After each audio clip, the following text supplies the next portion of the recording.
देह से हटा दा दुपट्टा मोल मोल काए गोरी पैसा डाल के देखे दो कलरवा ललकाए गोरी पैसा डाल के देखे दो कलरवा ललकाए गोरी।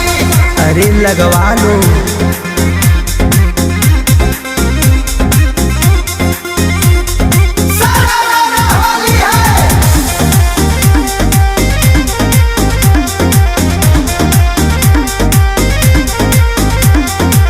कहेलू छोड़े के चाहिए कोड़े के ए हम सूगी हो फुल तैयारी बा लोड पिचकारी बा तोहरे में डूबी हो। अरे डुबावे दो। कहेलू छोड़े के चाहिए